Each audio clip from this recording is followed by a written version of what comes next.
యెరూషలేము పట్టణంలో నివాసం చేస్తున్నాడు ఒక వ్యక్తి. అతని దగ్గర బాగా డబ్బు ఉంది అనుకున్నాడు.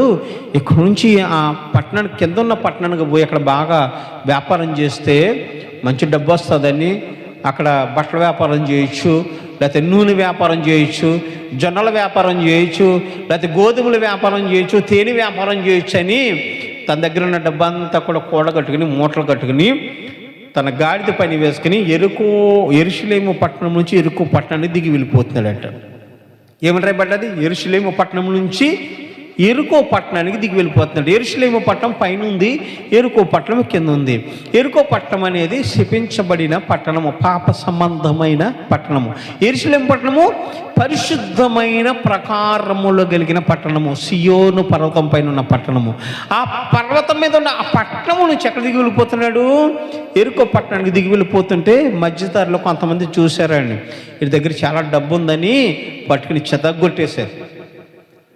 ఉన్న డబ్బు అంతా లాగేసుకున్నారు, డబ్బు సంచులు లాగేసుకున్నారు, అతని దగ్గర నూనె లాగేసుకున్నారు, ద్రాక్షరసం లాగేసుకున్నారు, ఆ ఒంటి మీద ఉన్న బట్టలు కూడా లాగేసుకున్నారు. పాపం కొన ఊపిరితో ఇంక చచ్చిపోతాడు ఎందుకు లేని వదిలేసిపోయారు.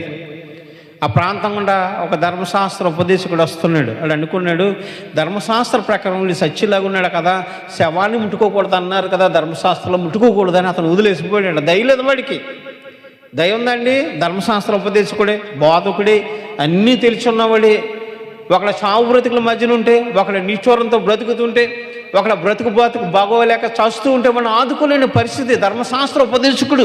అవునండి, చాలామంది పెద్ద పెద్ద సేవకులు ఉన్నారండి, మనకి చాలా పెద్ద పెద్ద సేవకులు ఉన్నారు. టై కట్టుకుంటారు, మంచి మంచి కోట్లు వేసుకుంటారు, మంచి మంచి సేవ చేస్తుంటారు. కానీ నిరుపేద చచ్చిపోతుంటే వాడిని పట్టించుకోరు. డబ్బు కోసం చచ్చిపోయే సేవకులు చాలామంది ఉన్నారు. అవును కదండి, చాలామంది లేని నిరుపేదలు ఉన్నారు. అటువంటి వారిని పోషించరండి, అటువంటి వారికి పట్టెడు అన్నం పెట్టడానికి మనస్సు రాదండి. వాళ్ళ కోట్ల రూపాయలు కావాలి, దశమ భాగాలు కావాలి, కానుకలన్నీ కావాలి, అన్నీ దగ్గర పెట్టుకోవాలి.